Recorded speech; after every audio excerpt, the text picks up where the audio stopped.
Bapak Ibu Guru dan teman-teman yang dikasihi oleh Tuhan, tidak terasa kegiatan PJJ pada semester ganjil ini segera berakhir. Dan sebentar lagi kita akan menempuh penilaian akhir semester. Marilah kita meminta berkat kepada Tuhan agar PAS semester ganjil ini dapat berjalan dengan baik. Oleh karena itu, kita akan datang dan berbakti pada Tuhan pada ibadah hari ini. Sebagai Mazmur pembuka, diambil dari kitab Mazmur 20, ayat 2-6. Marilah kita membacanya secara bergantian. Kiranya Tuhan menjawab engkau pada waktu kesesakan. Kiranya diingatnya segala korban persembahanmu. Kiranya diberikannya kepadamu apa yang kau kehendaki. Kami mau bersorak-sorai tentang kemenanganmu.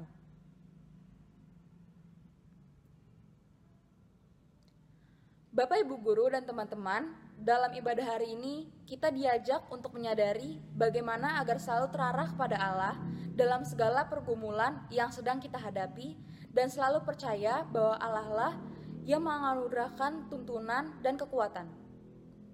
Marilah kita memuji Dia dengan bernyanyi dari NKB 128, bait 1 sampai bait 2, ku berserah kepada Allahku.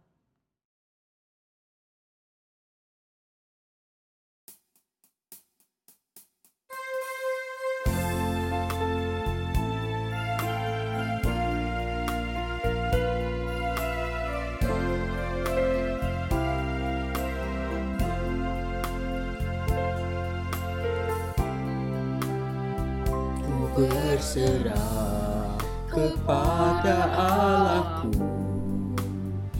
di darat pun di laut menderu, tiap detik tak berhenti. Bapa surgawi terus menjagaku. Ku tahu benar, ku dipegang erat di gunung tinggi dan samudera. Di taufan gelap ku didekap, Bapa surgawi terus menjagaku.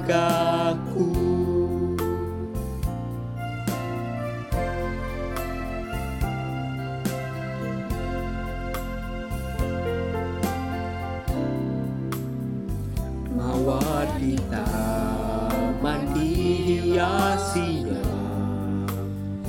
alam di langit pun dipimpinnya. Dia tentu besertaku, Bapa surgawi terus menjagaku. Ku tahu benar, ku dipegang erat di gunung tinggi dan samudera. Di taufan gelap ku didekap, Bapa surgawi terus menjagaku.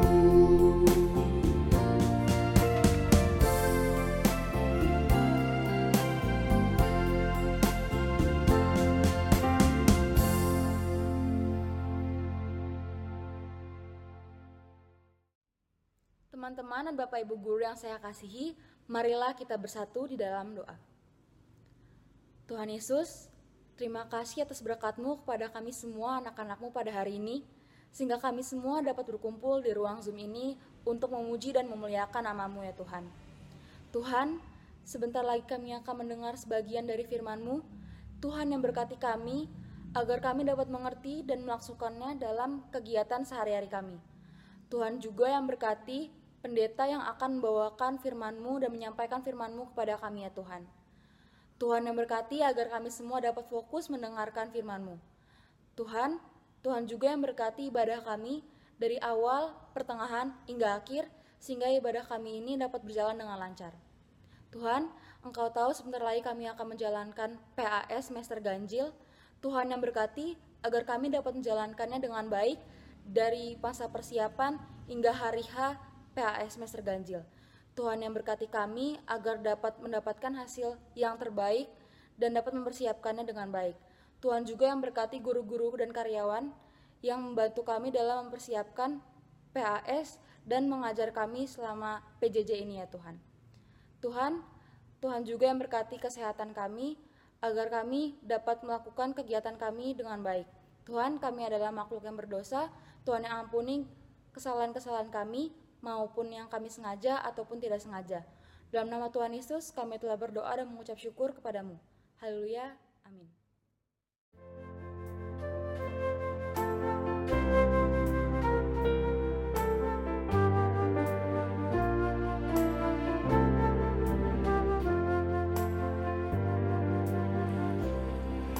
Jika jiwaku berdoa kepadamu, Tuhanku, ajar aku terima saja pemberian tanganmu dan mengaku seperti Yesus di depan sengsaranya. Jangan kehendakku Bapa, kehendakmu jadilah.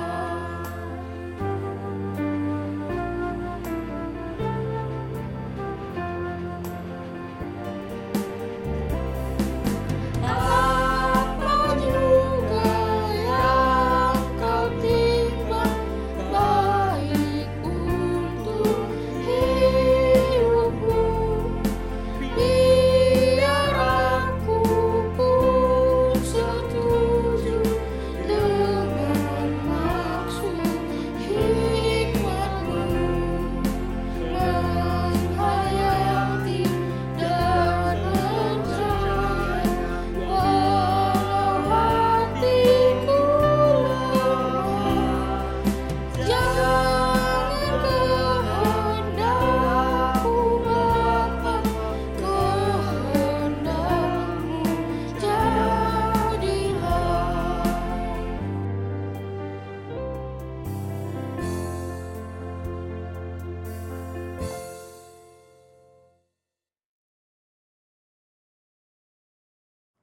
Selamat pagi teman-teman dari SMP Kristen 5 Penabur. Perkenalkan, saya Pendeta Lydia Laurina. Saya melayani di GKI Diponegoro, Surabaya. Sebelum kita mendengarkan firman bersama-sama, mari kita satu di dalam doa. Terima kasih Tuhan untuk pagi yang baru ini yang Tuhan anugerahkan buat kami semua. Untuk kesehatan, untuk kekuatan yang Tuhan berikan juga bagi kami. Tuhan, pagi ini kami mau mengawali hari kami dengan kami merenungkan firman-Mu. Tolong pimpin kami supaya kami bisa mengerti, memahami, supaya kami fokus dalam pemberitaan.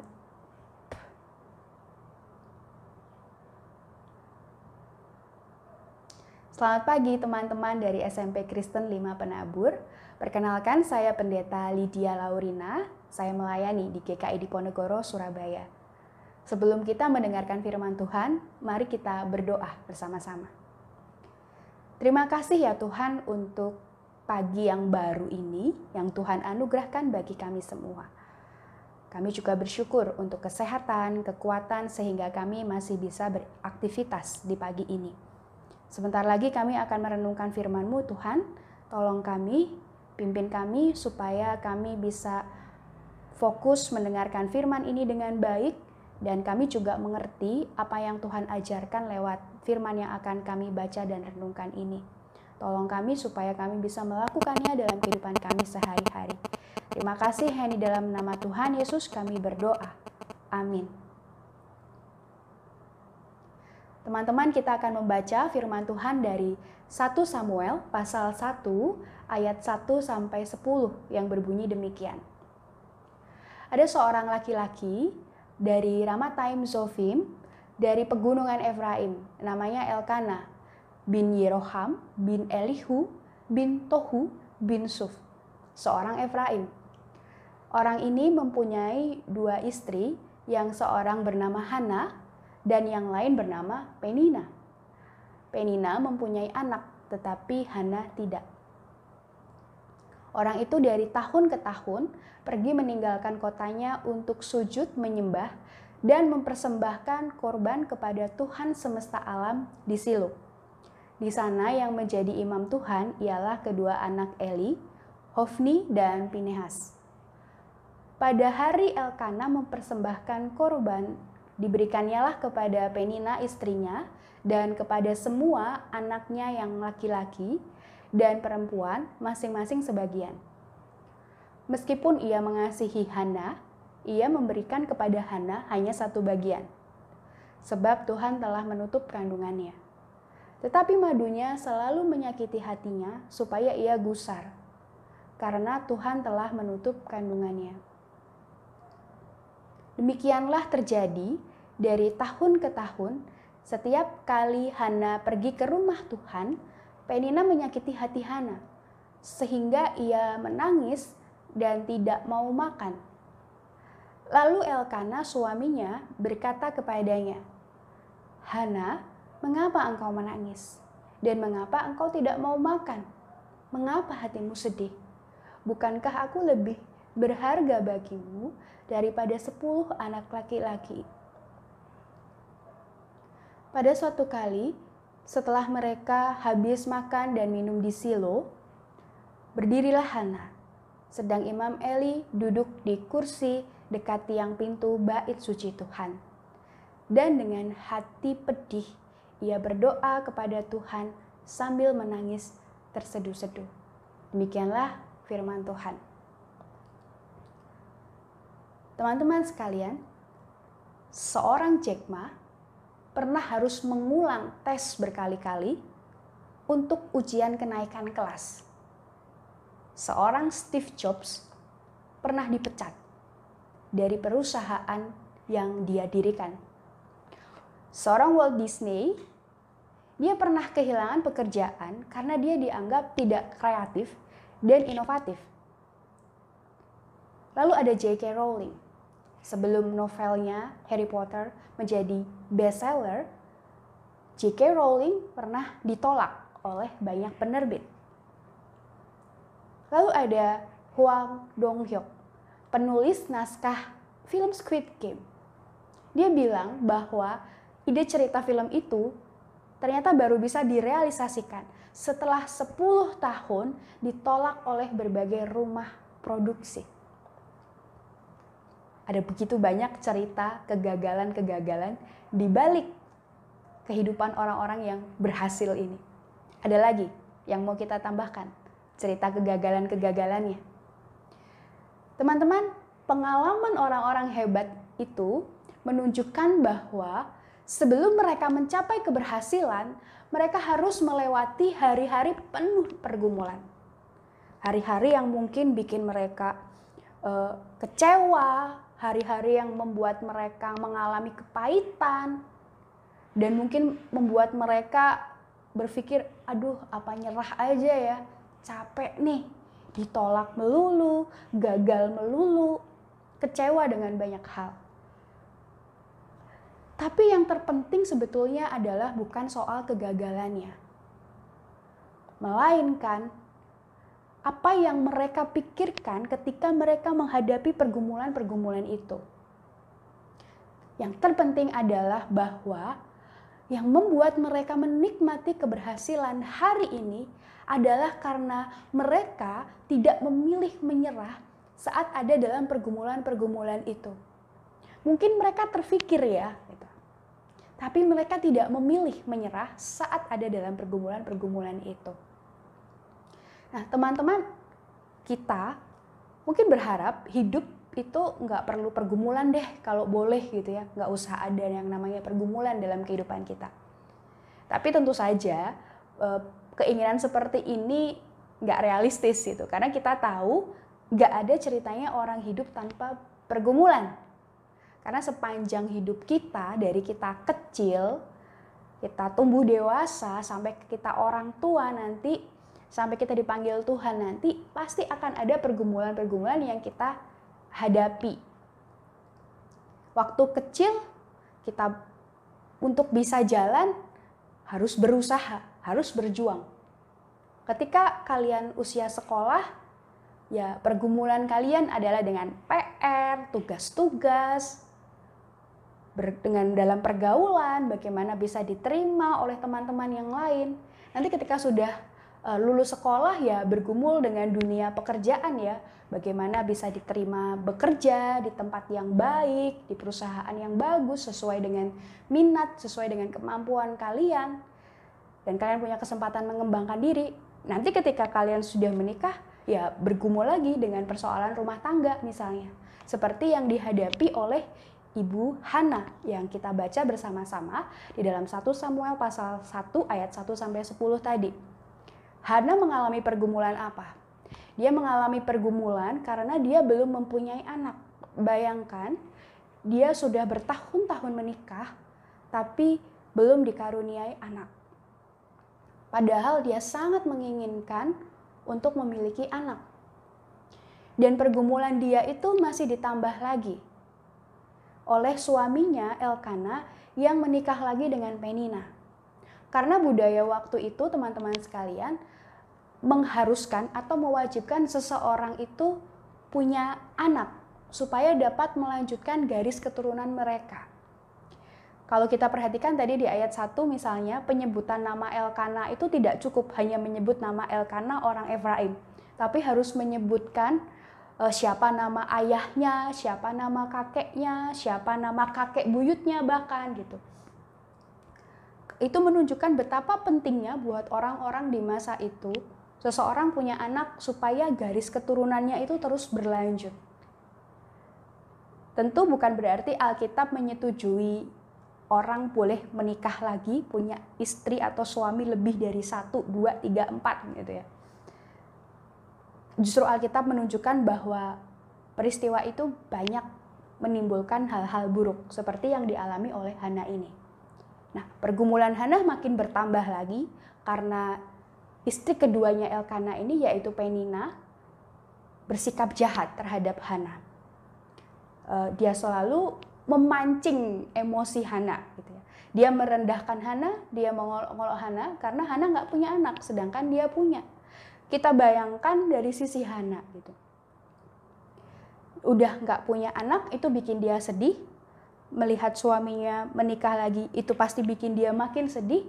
Dan sekarang Penina ini kemudian merendahkan dia, mengolok-olok dia gitu ya. Seolah-olah Hana ini seperti perempuan yang kurang berhasil.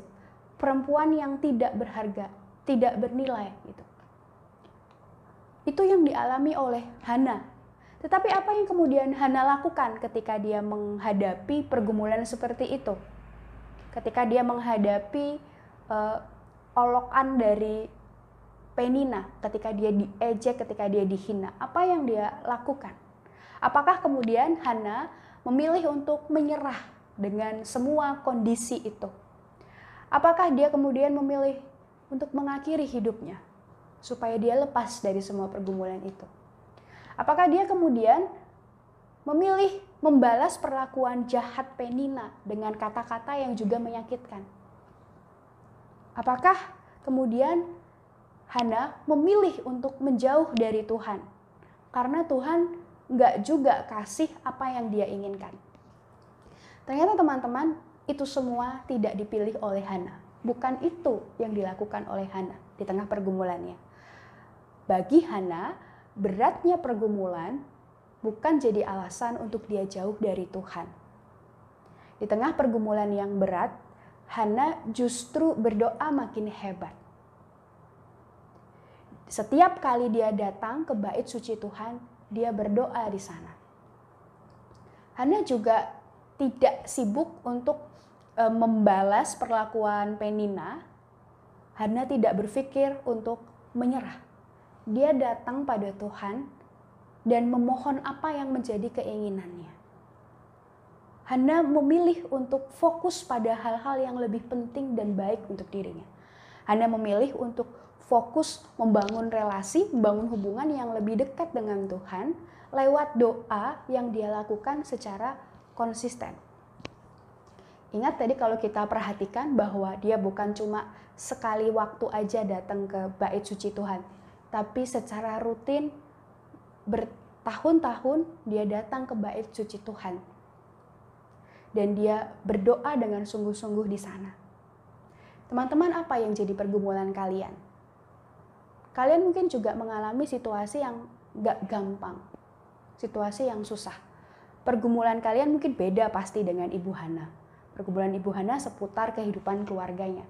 Kalau kalian pergumulannya mungkin seputar sekolah, pelajaran, nilai-nilai. Mungkin ada yang bergumul untuk bisa selesaikan tugas sebelum deadline. Atau ada yang bergumul supaya nilai-nilai tesnya tuntas tanpa remedi. Apalagi sebentar lagi ada penilaian akhir semester.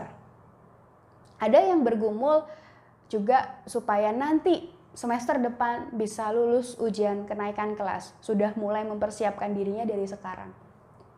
Atau ada juga di antara kalian semua teman-teman yang sedang bergumul karena selalu dibandingkan dengan kakaknya, dengan adiknya, dengan saudaranya, dengan sepupunya.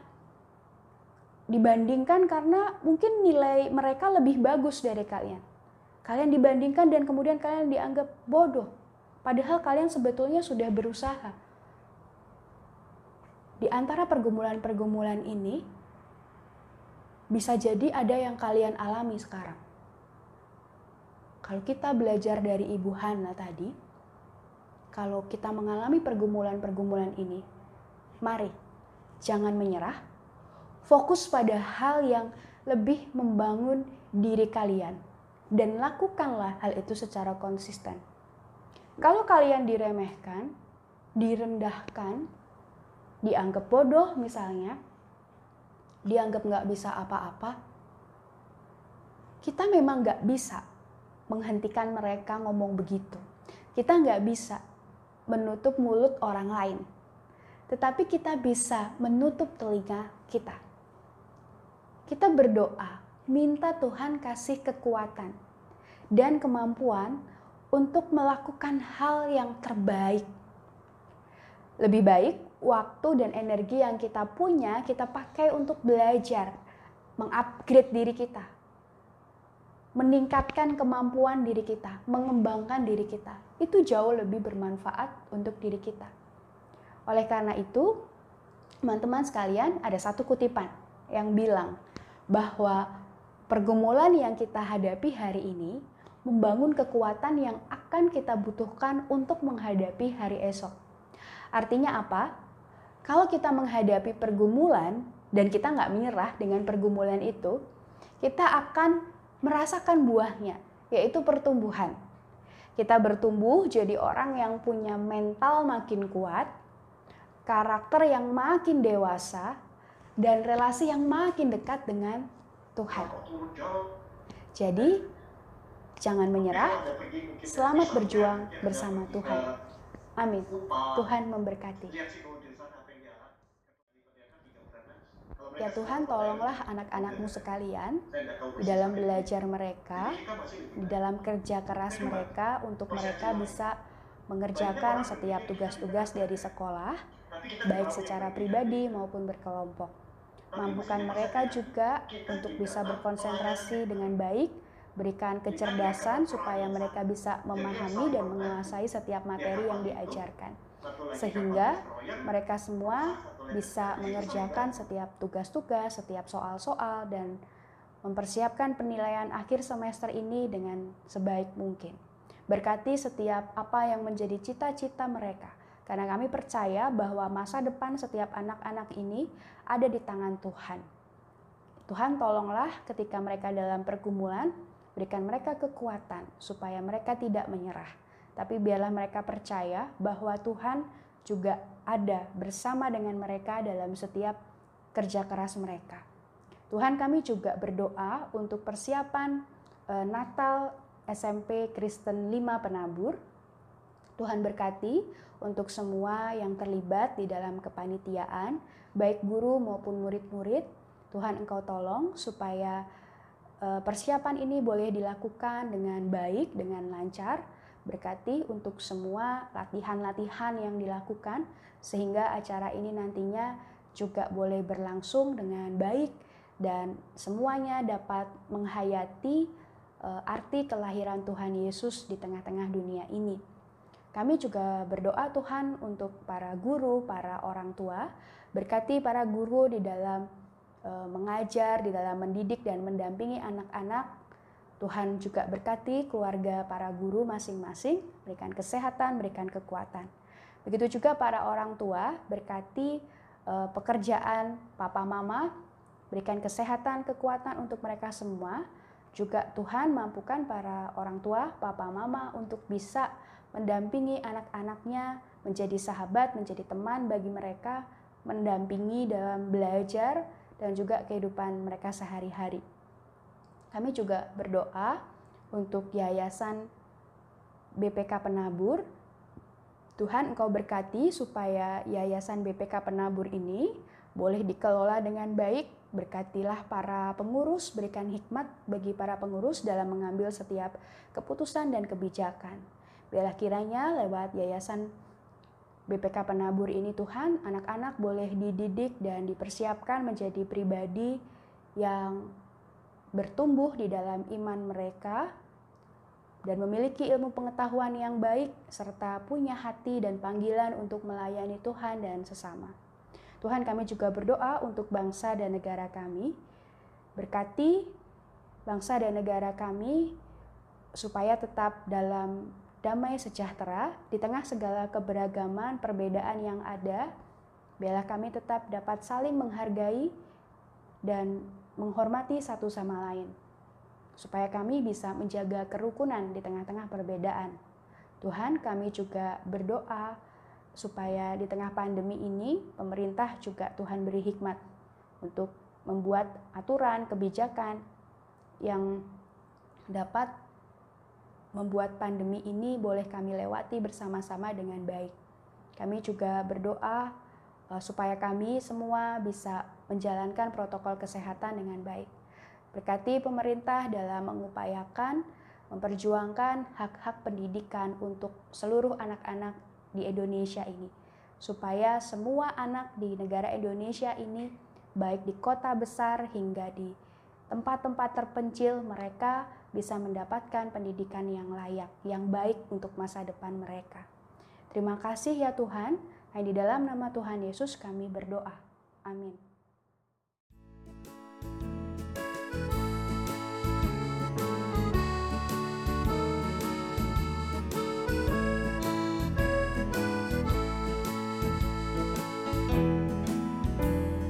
Ingat akan nama Yesus, kau yang susah dan sedih.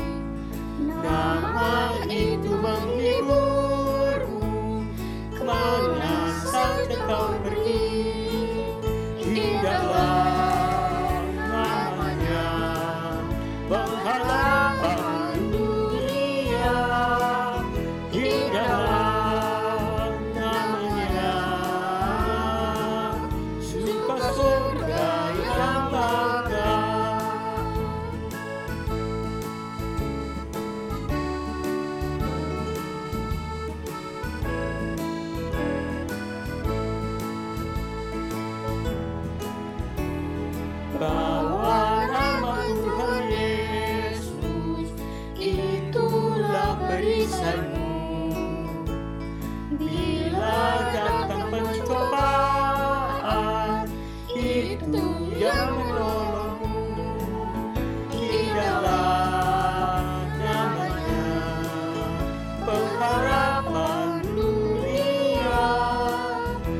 Teman-teman, ibadah pagi kita telah selesai. Sekarang terimalah berkat dari Tuhan. Tuhan memberkati engkau dan melindungi engkau. Tuhan menyinari engkau dengan wajah-Nya dan memberi engkau kasih karunia. Tuhan menghadapkan wajah-Nya kepadamu dan memberi engkau damai sejahtera.